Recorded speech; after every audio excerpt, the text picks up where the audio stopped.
And now, live from the studios of Freedom's Phoenix, Ernest Hancock.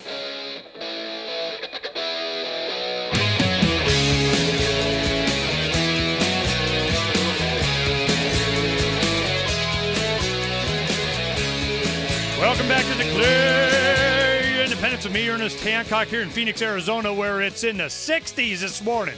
60s, go. Global warming, climate change, whatever. It's changing. It's cold, man. I'm never going to go swimming.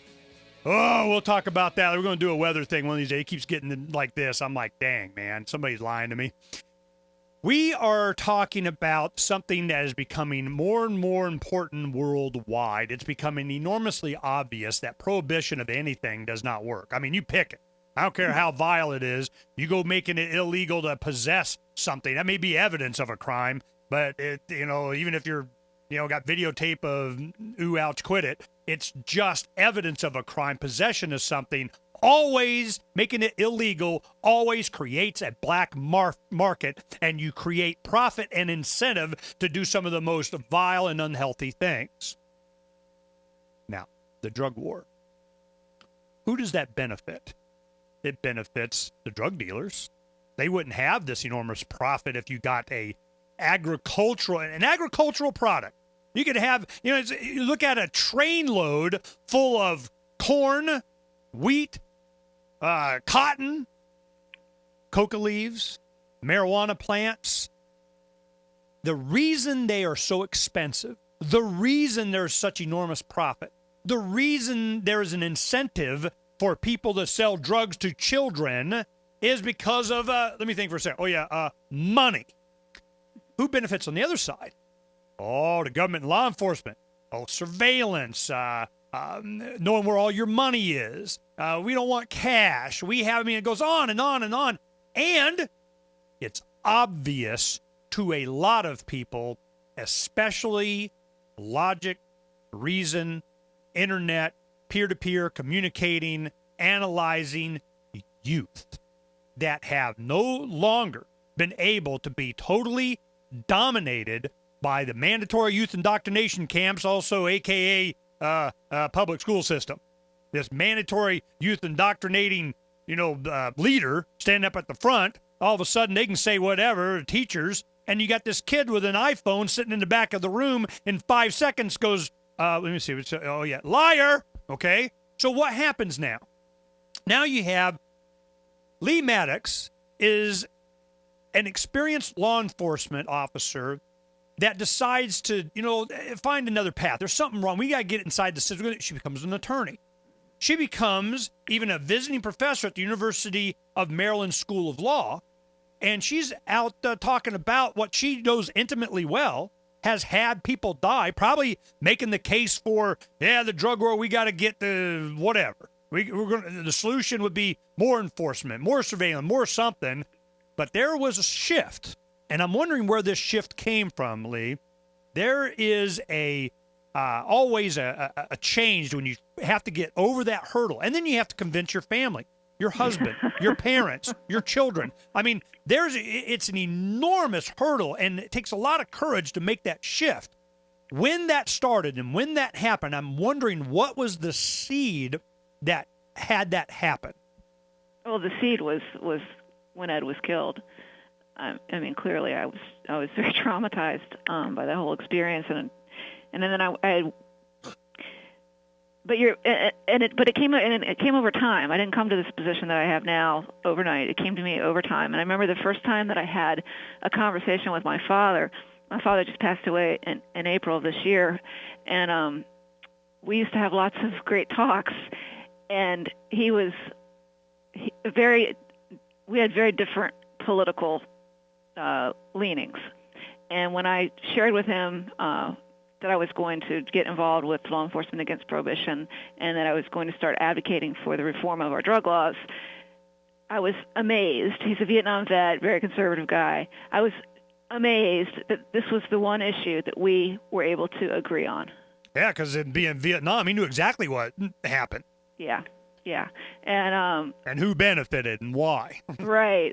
And so with his blessing and the blessing of the rest of my family, we've move forward. And the hardest conversations. I mean, my husband's a retired state trooper, and he still struggles with how the regulation model will work, and whether or not we're going to be creating more harm, and whether or not the spring is already unsprung and the clock can't be wound back up. So we have ongoing conversations about that. It's complicated, and how are we going to do it? Well, I want to get the genesis of this, making the shift. You're standing there with students. Yes. Their influence on you somebody had to give you the foundation for you to be able to build on to make this public decision. And I'm wondering, when was your first, you going, yeah, legalization? I mean, somebody had to have some influence on you. How'd you even know about LEAP? I mean, you got to help me with this transition. Well, how I found out about LEAP is through Neil Franklin, who's our executive director. And Neil and I have been friends for many, many, many years, and he's retired from the Maryland State Police as well. So he was also very good friends with Ed Totley, and he discovered LEAP, and he and I began having conversations.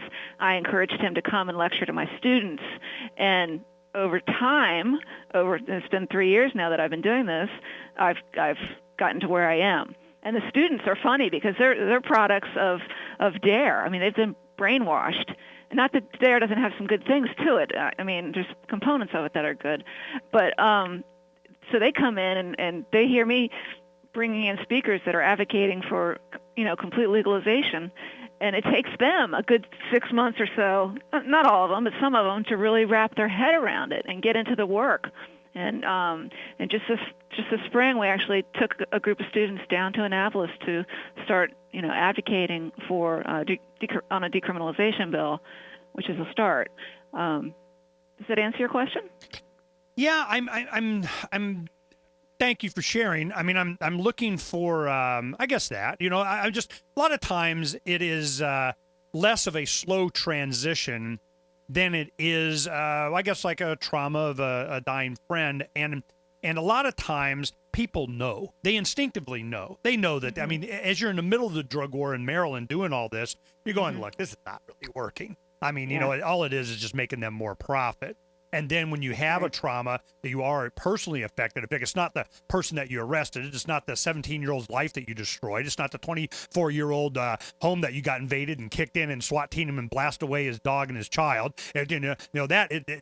Sometimes that'll have an impact. It's when you are affected. Right. It's when you get the pain and you go, okay, done. Flip, switch, done.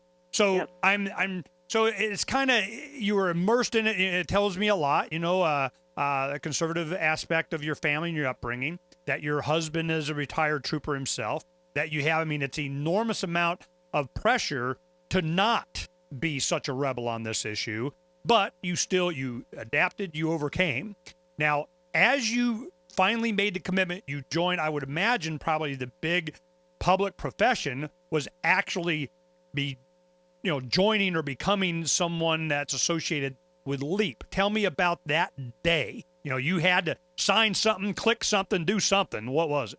I just picked up the phone and told Neil I was on board and that I would be interested in being a speaker for them. And it kind of, went from there. And then about a year later, they asked me to join the board. Okay. So now we got LEAP, the history of Leigh Maddox. Now, what's the work that you're doing now, and how are you received by other law enforcement? And are you still in Maryland?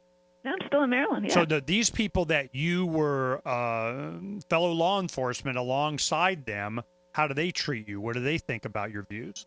They treat me fine. When my father died, they came to his funeral, and they have been very supportive of me generally throughout my entire career, and afterwards. What they individually think about my vision of what should happen with our drug policies, I don't know. I have conversations with them, one-on-one, and I can get a sense of it, but collectively, I don't know.